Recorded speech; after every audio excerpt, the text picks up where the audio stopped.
बैसाख मास महात्म अध्याय 3। नारद जी कहते हैं, एक समय विदेह राज जनक के घर दोपहर के समय श्रुतदेव नाम से विख्यात एक श्रेष्ठ मुनि पधारे, जो वेदों के ज्ञाता थे। उन्हें देखकर राजा बड़े उल्लास के साथ उठकर खड़े हो गए और मधुपर्क आदि सामग्रियों से उनकी विधि पूर्वक पूजा करके राजा ने उनके चरण उद्दक को अपने मस्तक पर धारण किया।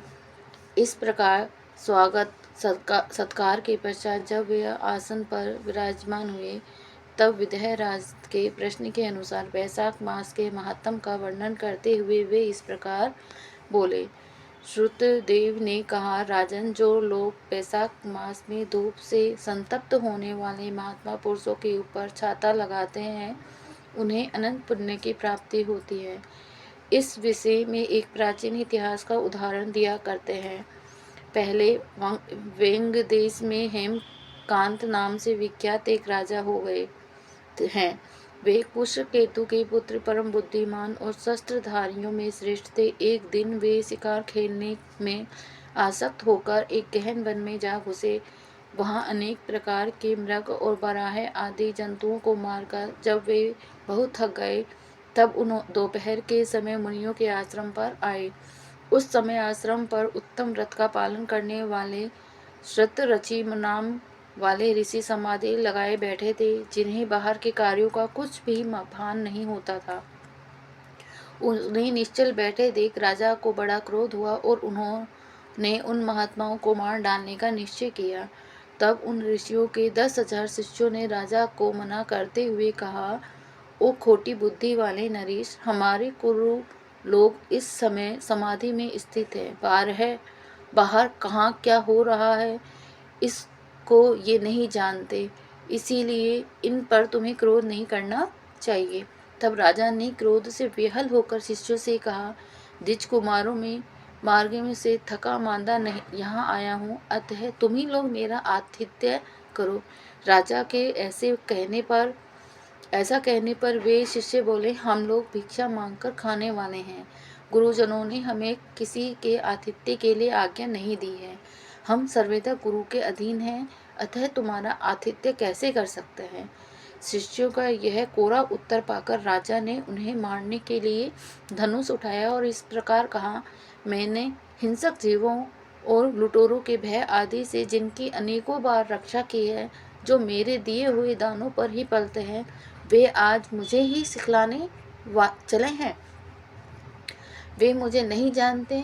ये सभी कृतघ्न और बड़े अभिमानी हैं। इन आततातियों को मार डालने पर भी मुझे कोई दोष नहीं लगेगा। ऐसा कहकर वे कुपित हो धनुष से बाण छोड़ने लगे और बेचारे शिष्य आश्रम छोड़कर भय से भाग चले।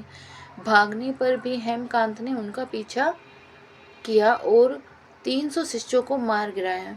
शिष्यों के भाग जाने पर आश्रम में जो कुछ सामग्री थी, उसे राजा के पाप आत्मा सैनिकों ने लूट लिया। राजा के अनुमोदन से ही उन्होंने यहाँ इच्छा अनुसार भोजन किया। तत्पश्चात दिन बीतते बीतते राजा सेना के साथ अपनी पुरी में आ गए। राजा कुशकेतु ने जब अपने पुत्र का अन्यायपूर्ण कार्य सुना, तब उसे राज्य करने के योग्य जानकर उसकी निंदा करते हुए उसे देश निकाला दे दिया। पिता के त्याग देने पर हेमकांत घने वन में चला गया। वहां उसने बहुत वर्षों तक निवास किया।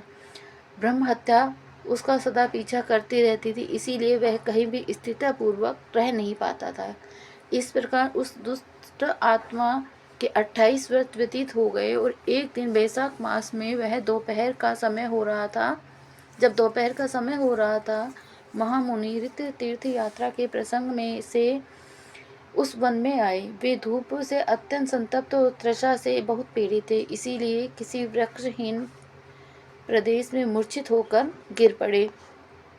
देवयोग से हेमकांत उधर आ निकला। उसने मुनि को प्यास से पीड़ित और मूर्छित तथा थका मांदा देख उन पर बड़ी दया की। उसने लाश के पत्तों से छत्र बनाकर उनके ऊपर आती हुई धूप का निवारण किया। वह स्वयं मुनि के मस्तक पर छाता बन लगाए खड़ा हुआ और तुम्बी में रखा हुआ जल उनके मुंह में डाला। उस उपचार से मुनि को चेत हो आया और उन्होंने क्षत्रिय को दिए हुए पत्ते के छाते को लेकर अपनी व्याकुलता दूर की। उनकी इंद्रियों में कुछ शक्तियां आईं और वे धीरे धीरे किसी गांव में पहुंच गए। उस पुण्य के प्रभाव से हेमकांत की 300 ब्रह्म हत्याएं नष्ट हो गए। इसी समय यमराज के दूत हेमकांत को लेने के लिए वन में आए। उन्होंने उसके प्राण लेने के लिए संग्रहणी रोग पैदा किया। उस समय प्राण छूटने की पीड़ा से छटपटाते हुए हेमकांत ने 3 अत्यंत भयंकर यमदूतों को देखा, जिनके बाल ऊपर की ओर उठे हुए थे। उस समय अपने कर्मों को याद करके वह चुप हो गया। छत्रदान के प्रभाव से उसको भगवान विष्णु का स्मरण हुआ। उसके स्मरण करने पर भगवान महाविष्णु ने विश्ववेग सेन में से कहा, तुम शीघ्र जाओ, यमदूतों को रोको, हेमकांत की रक्षा करो। अब वह निष्पाप एवं मेरा भक्त हो गया है। उसे नगर में ले आकर अब उसके पिता को सौंप दो। साथ ही मेरे कहने से कुश केतु को यह समझाओ कि तुम्हारे पुत्र ने अपराधी होने पर भी वैशाख मास में छत्रदान करके एक मुनि की रक्षा की है, अतः वह पाप रहित हो गया है। इस पुण्य के प्रभाव से वह मन और इंद्रियों को अपने वश में रखने वाला, दीर्घायु, शूरता और उदारता आदि गुणों से युक्त तथा तुम्हारे समान गुणवान हो गया है।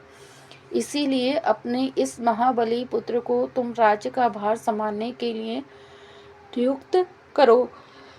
भगवान विष्णु ने तुम्हें ऐसी ही आज्ञा दी है। इस प्रकार राजा को आदेश देकर हेमकांत को उनके अधीन करके यहाँ लौट आओ।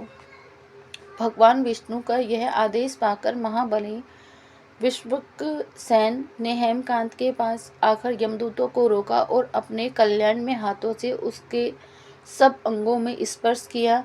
भगवत युक्त के स्पर्श से हेमकांत के सारी व्याधि क्षण भर में दूर हो गई। तदंतर विश्वक्सेन उसके साथ राजा की पुरी में गए। उन्हें देखकर महाराज कुशकेतु ने आश्चर्य युक्त हो भक्ति पूर्वक मस्तक झुकाकर पृथ्वी पर साष्टांग कर घर में प्रवेश कराया। यहाँ नाना प्रकार के स्रोतों से उनकी स्तुति एवं वैभवों से उनका पूजन किया। तत्पश्चात महाबली विश्वक्सेन ने अत्यंत प्रसन्न होकर राजा को हेमकांत के विषय में भगवान विष्णु ने जो संदेश दिया था वह सब कह सुनाया।